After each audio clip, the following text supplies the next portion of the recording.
Hello all, let us make pork masala gravy today the Kerala style. So I have half kg of pork, little curry leaves, two chopped onions, then I have little bit of coriander powder, 2 spoons of chili powder, little garam masala, and little pepper, and I have ginger and garlic chopped, turmeric powder, this is the pepper, and this is a small spoon that I use, and this is a bigger spoon which I use for the chili powder and coriander powder. So now let's take the pork, put little bit of the grated onions into it, a small bit of the coriander leaves.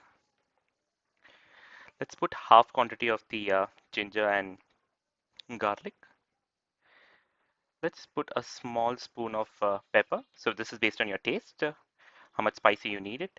Let's put a similar quantity, a little more of coriander powder. Now let's put in the chili powder. This gives it a nice red color. Next we put a small spoon of garam masala.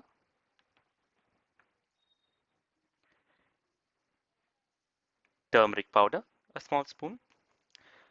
Now let's mix all of them together and then pour 1 cup of water. See that the entire meat is submerged in the water and put little amount of salt as per your requirements. And then let's give it a nice rub so that all the masalas are going to go into the meat. So it is up to you if you want to keep it for some time and marinate it. Otherwise, we can directly go ahead and start cooking it. So parallelly, I also put some oil into a pan. I wait for the oil to heat up. So in the meantime, the cooker is on. So I put little mustard. Just note that I have put the mustard too early. So always put it once the oil is really hot and let it burst.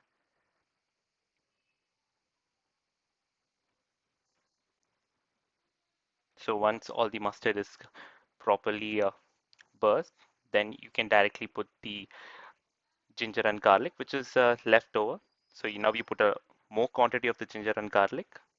So I would have used around 5-6 garlics and a nice piece of ginger, freshly chopped. So this is the remaining amount of the ginger garlic. I put it as it is. It is up to you if you want to make a paste also. I prefer it this way.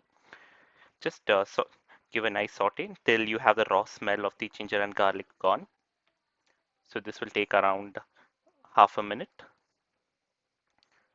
So once you see that it is almost giving you a burnt sensation type, then you can go ahead and do the next step, that is add the onions. Till then keep doing the saute. So once this is done, remember that you can also keep the flame in medium. So now I go and get the onions. I put the remaining onions into it. If onions is very expensive, you can also reduce it, but the taste of the curry will also reduce. Now give it a nice saute. Now you want the onions to be properly caramelized and turn into a brown. So this is little irritating and it's a slow process, but the taste of the curry lies in it. So keep doing the stirring part till you feel that the onions are giving a very nice smell. So don't leave raw. So I have added a small bit of salt here. So this helps in cooking the onions faster. So I continue the mixing part of it. So always ensure that you're not going to burn the onions. So once you start getting a proper fragrance and you can see that the onions have turned brownish, now we go to the next step, that is adding all the masalas into it and then blending them together. So I start putting with the coriander powder, 1.5 spoon. Just give it a small mix. Then I get the next ingredients. I put in a small amount, 1 spoon of turmeric powder. So this is common in all the recipes that you see for masala. So next is the chili powder. As per your requirements, 1 spoon or more than that. So this is the garam masala that is remaining. So in total, I would have used almost 1.5 spoon of garam masala. Half spoon went into the cooker, and this is the remaining of it. So 1 tablespoon. I mean, you can reduce the garam masala as per your taste. I put a lot of pepper powder because I like the pork of pretty spicy. So I just mix all the ingredients together.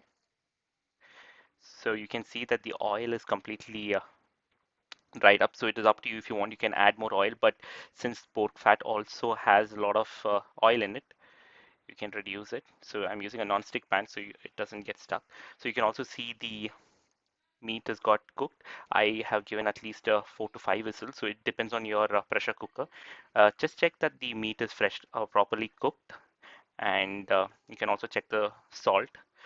And then I directly add the cooked meat into it. And you see that there is a little bit of water, so it is based on your preference. If you want to take it dry, you can still um, keep it in the cooker and heat it for some more time so that the water reduces. But I like it little gravy. So there it is. My pork masala Kerala style is ready. Thanks to Beenas Kitchen for this wonderful recipe. This is pretty simple recipe. It's pretty quick and easy. So I like to eat it with the dosa. So it is up to you. And okay, thank you all for watching this video and hope you enjoy the recipe. Thank you all.